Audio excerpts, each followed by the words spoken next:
Ever wondered how to make the unique and delectable maftoul, or as some call it, Palestinian couscous? This dish, originated from the heart of Palestine, is a cornerstone in their cuisine. With its unique taste and texture, maftoul captivates the palate like no other. The key ingredients include wheat, chickpeas, and a medley of aromatic spices. It's not just a meal, but a celebration of culture and tradition, delivered in a delicious package. Now, are you ready to dive into the world of Middle Eastern cuisine? Let's embark on this culinary journey. First and foremost, it's all about preparing the maftoul. The preparation process of maftoul, also known as Palestinian couscous, is a simple yet crucial step in achieving that perfect texture and flavor. To start, you'll need to give your maftoul a good soak. This process is important as it helps to soften the maftoul grains, allowing them to cook evenly. You'll want to soak the maftoul in warm water, not hot, as the grains can become too soft and lose their shape if the water is too hot. Simply cover the maftoul in warm water and let it sit. But remember, the soaking time is key here. You don't want to rush this process. The maftoul should be soaked for about 20 minutes. This should be enough time for the grains to absorb the water and become tender. After the maftoul has had a good soak, it's time to drain it. This might seem like a straightforward step, but it's crucial to do it properly to ensure your maftoul doesn't end up too soggy. To drain the maftoul, you'll need a fine mesh sieve or a colander with small holes. Gently pour the soaked maftoul into the sieve and let the excess water drain out. Give the maftoul a good shake to remove any remaining water. You might be tempted to press it down to speed up the process, but resist the urge. Pressing the maftoul can cause the grains to stick together, which is not what we're aiming for. You want your maftoul to be fluffy and separate. Lastly, leave the drained maftoul to air dry for a few minutes. This will help remove any remaining moisture, ensuring your maftoul is perfectly prepared for the cooking process. So it's as simple as that. A few easy steps to prepare your maftoul: soak, drain, and air dry. These steps might seem basic, but trust me, they make all the difference when it comes to creating a delicious maftoul dish. And there you have it, your maftoul is ready for cooking. Next up, we move on to cooking the onions. It's not just about tossing them in a pan and stirring around. It's far more nuanced than that. The secret to delicious onions lies in the slow and gentle cooking process. The aim is to coax out the natural sweetness hidden within the layers of the onion, transforming them from a sharp, pungent vegetable into a mellow, caramelized delight. Start by heating up a generous glug of olive oil in your skillet over medium heat. Once the oil shimmers, add in the finely chopped onions. Stir them around to ensure they're well coated in oil. Once they start to sizzle, turn down the heat to low. This is where patience is key. Let them slowly cook, stirring occasionally to prevent them from burning. It usually takes about 15 to 20 minutes for the onions to turn a beautiful golden color and become translucent. That's when you know they're done. Once the onions are well cooked, we proceed to the next step.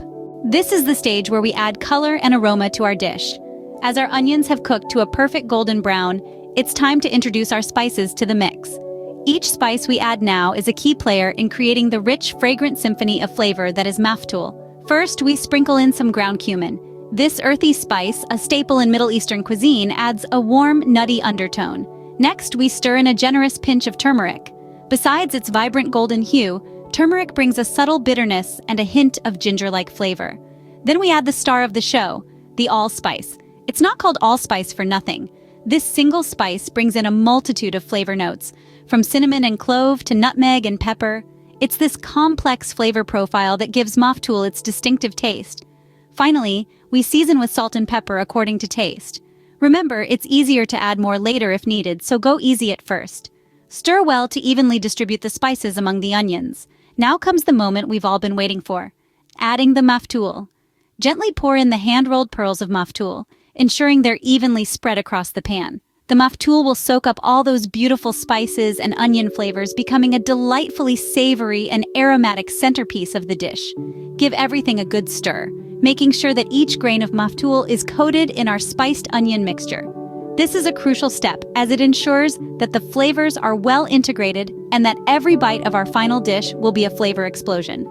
Take a moment to appreciate the transformation happening in your pan.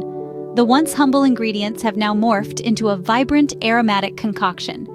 Breathe in the fragrant steam wafting from the pan. The smell alone is enough to make your mouth water.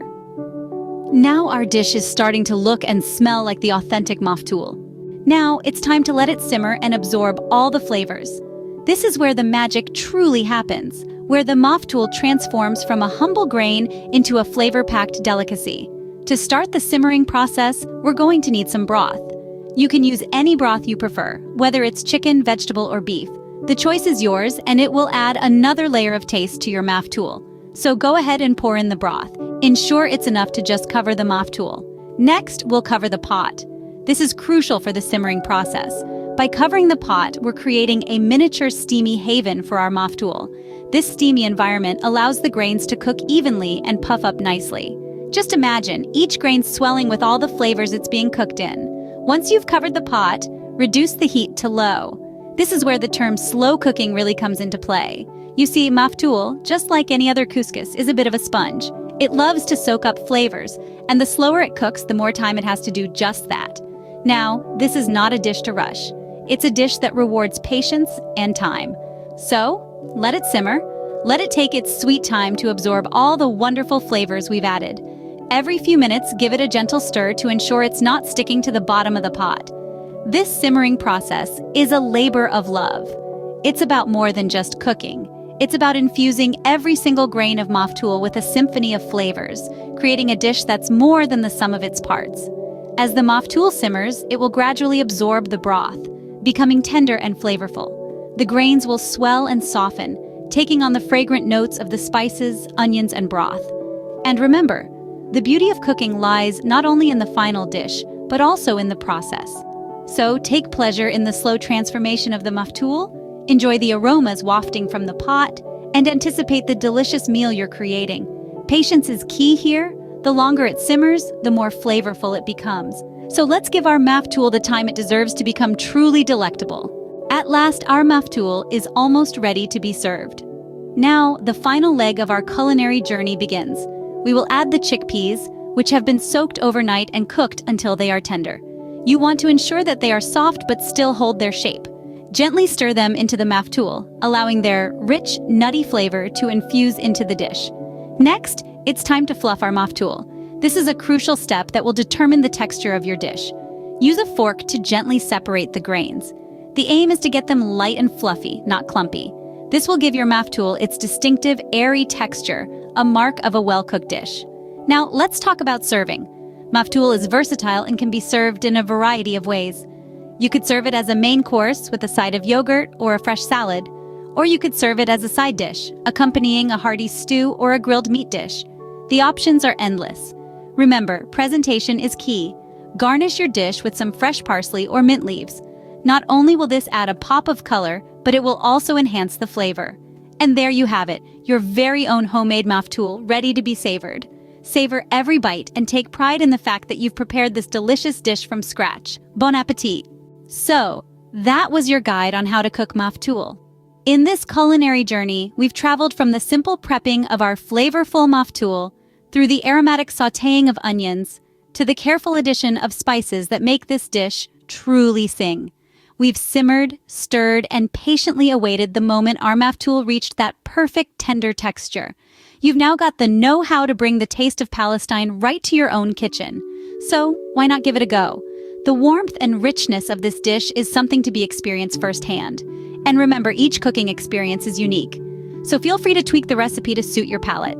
We'd love to hear about your Maftoul cooking adventures. Are there any other dishes you're curious about? Any other culinary expeditions you'd like us to embark on together?